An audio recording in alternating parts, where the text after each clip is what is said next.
क्या हो अगर वो कहानियां जिन्हें हम सिर्फ किस्से समझते थे अचानक सच साबित हो जाएं?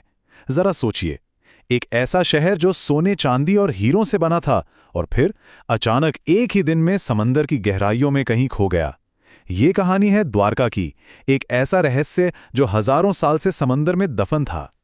देखिए, प्राचीन ग्रंथों के हिसाब से द्वारका कोई मामूली शहर नहीं था। ये तो जैसे किसी सपने को हकीकत में बदल दिया गया हो। 9 लाख से भी ज्यादा महल, हर महल सोने और हीरों से जड़ा हुआ। ये सिर्फ एक शहर नहीं था, बल्कि ये तो देवताओं की कारीगरी का एक जिंदा जागता सबूत था। सदियों तक लोगों ने इसे बस एक कहानी ही माना, एक पौराणिक कथा।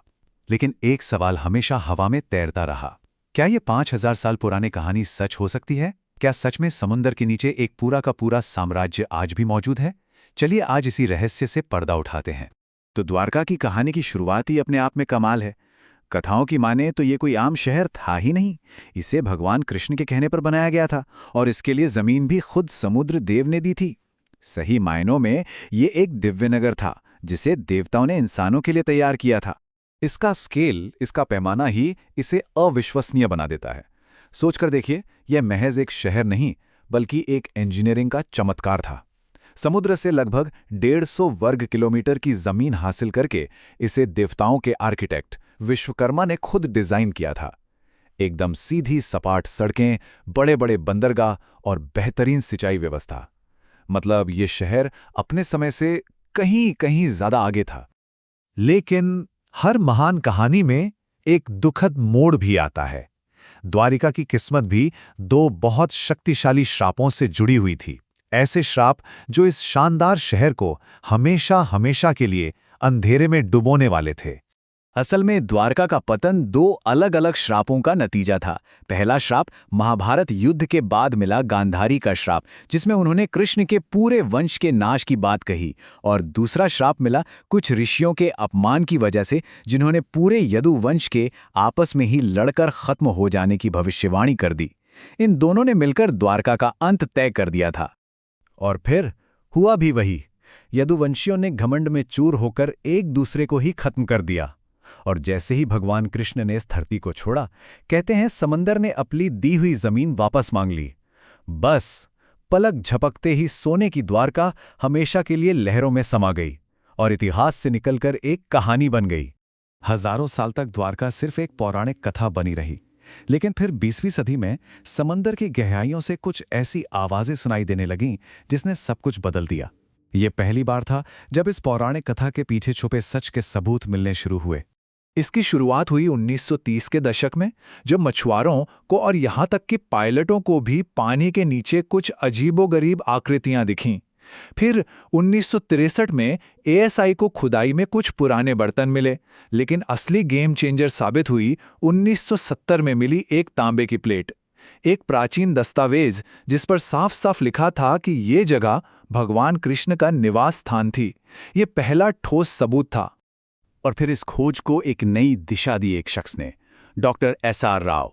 एएसआई के एक जाने माने आर्कियोलॉजिस्ट डॉक्टर राव का यह मानना था कि हमारे ग्रंथ सिर्फ धार्मिक कहानियां नहीं, बल्कि ये हमारे इतिहास का रिकॉर्ड हैं। और इसी एक सोच ने एक भूली बिसरी कहानी को भारत की सबसे बड़ी आर्कियोलॉजिकल खोजों में से एक बना दिया। लेकिन इतनी बड़ी खोज की शुरुआत कैसे हुई होगी? सुनकर शायद यकीन ना हो, लेकिन डॉक्टर राव को इस काम के लिए जो शुरुआती बजट मिला था वो था सिर्फ 800 रुपए। जी हां, सिर्फ 800 रुपए, एक पूरे खोए हुए शहर को ढूंढने के लिए। ये उनके जुनून और संकल्प को दिखाता है। डॉक्टर राव का इस सफर कांटों भरा था। फंड की भारी कमी, उस जमाने की पुरानी टेक्निक, और तो और ज्यादातर साइंटिस्ट को उनकी बात पर यकीन ही नहीं था। कई लोगों ने तो उन पर यह इल्जाम भी लगाया कि वो सिर्फ मिथ्स को, यानी कथाओं को दोबारा जिंदा करना चाहते हैं। लेकिन उन्होंने हार नहीं मानी। और आखिरकार सालों की जबरदस्त मेहनत के बाद समुंदर ने अपने राज खोलने शुरू कर दिए। एक के बाद एक ऐसे सबूत सामने आए जिन्होंने सिर्फ भारत ही नहीं बल्कि पूरी दुनिया को हैरान करके रख दिया। ये खोज दशकों तक चली। 1979 में पहला अभियान शुरू हुआ और 1992 तक ऐसे 12 अभियान चलाए गए। फिर 2001 से 2007 के बीच मॉडर्न सोनार टेक्नोलॉजी से पानी के नीचे एक पूरे शहर का नक्शा बनाया गया। और हाल ही में 2024 में प्रधानमंत्री मोदी के दौरे ने इस खोज को पूरी दुनिया की नजरों में ला दिया। तो आखिर मिला क्या? जो मिला वो हैरान करने वाला था। एक तरफ महाभारत में एक मजबूत किलेबंद शहर का जिक्र है, तो दूसरी तरफ खोज में 560 मीटर लंबी पत्थर की दीवार मिली। ग्रंथों में एक व्यस्त बंदरगाह का जिक्र है, तो समंदर के नीचे सैकड़ों पुराने लंगर मिले। कथाओं में एक सुनियोजित शहर की बात है, तो यहाँ इमारतों की नींव और नालियां मिली। और सबसे बड़ी बात, इन चीजों की कार्बन डेटिंग से पता चला कि ये 9000 साल तक पुरानी हो सकती हैं, जो सीधे सीधे महाभारत के समय से मेल खाता है। तो आज हम कहाँ खड़े हैं? एक तरफ हमारे पास प्राचीन ग्रंथ हैं और दूसरी तरफ ठोस वैज्ञानिक सबूत। और कमाल की बात यह है कि दोनों एक ही कहानी कह रहे हैं। अब सवाल उठता है कि द्वारका डूबी क्यों? पौराणिक कथाएं कहती हैं कि ये श्रापों और भगवान कृष्ण के जाने से हुआ। और विज्ञान क्या कहता है? जियोलॉजिस्ट का कहना है कि ठीक उसी समय के आसपास समंदर का जलस्तर अचानक बहुत तेजी से बढ़ा था, शायद किसी बड़ी सुनामी या समुद्री तूफान की वजह से। और यही वो कड़ी है जो सब कुछ जोड़ देती है। दुनिया भर के साइंटिफिक डेटा इस बात को कंफर्म करते हैं कि उस दौर में समुद्र का स्तर अचानक और बहुत तेजी से बढ़ा था। ये एक वैज्ञानिक तथ्य है जो उस हजारों साल पुरानी कहानी को एक ऐतिहासिक आधार देता है। डॉक्टर राव की ये बात इस पूरी खोज का सार है। उन्होंने धर्म ग्रंथों को सिर्फ आस्था से नहीं, बल्कि इतिहास के एक स्रोत की तरह देखा, और इसी नजरिए ने उन्हें एक खोए हुए शहर के दरवाजे तक पहुंचा दिया। तो आज हमारे सामने दो द्वारका हैं। एक जो गुजरात के तट पर एक पवित्र तीर्थ स्थल है जहां हर साल लाखों लोग जाते हैं, और दूसरी जो समंदर की गहराइयों में आज भी मौजूद है, इतिहास का एक खोया हुआ शहर जो अपने रहस्यों के खुलने का इंतजार कर रहा है।